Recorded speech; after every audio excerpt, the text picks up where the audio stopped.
ดมามีค่าเหมือนกันทุกคนฐานะมั่งมียากจนล้วนแต่เป็นคนเดินทางเริ่มจากจุดศูนย์แต่ต้นทุนมาบ่เท่ากันคุณค่าความเป็นคนนั้นสำคัญความงามน้ำใจลิขิตขีดไว้มีภัยอยากเกิดมาจนโชคดีได้เกิดเป็นคนดิ้นรนสู่ชีวิตไปสองมือสองขามีหูมีตามีลมหายใจ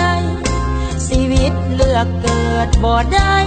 ต่างมีจุดหมายปลายฝันทุกคนคนยอมหักคนอุทิศตนยอมเสียสละส่วนสู่ผู้ที่ด้อยกว่าให้ความเมตตาเป็นบุญกุศลเด็กด้อยโอกาสยังขาดปัจจัยหลากล้นเอื้ออาทรพวกเขาจากคนท่านก็คือคนเปี่ยมด้วยน้ำใจจะอยู่แดนใดจิตใจผูกพันบ้านเฮาเด็กน้อยบ้านหน้าป่าเขาห้องเฮียนหลังเก่าเจ้าเป็นจังใดฝากคำห่วงหาส่งมาหยดหนึ่งน้ำใจช่วยเหลือส่วนเสื้อเฮาได้สุดแสนภูมิใจเกิดร่วมเผ่าพันธุ์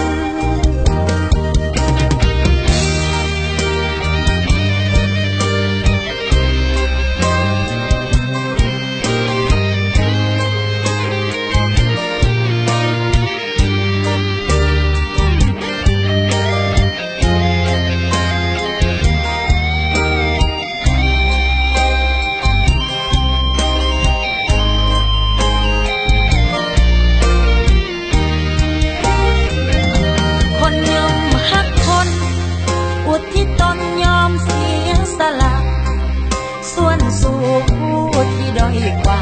ให้ความเมตตาเป็นบุญกุศลเด็กด้อยโอกาสยังขาดปัจจัยหลากล้นเอื้ออาทรพวกเขาจากคนท่านก็คือคนเปี่ยมด้วยน้ำใจจะอยู่แดนไกลแต่ใจผูกพันบ้านเฮาเด็กน้อยบ้านหน้าป่าเขาห้องเฮียนหลังเก่าเจ้าเป็นจังใดฝากคำห่วงหา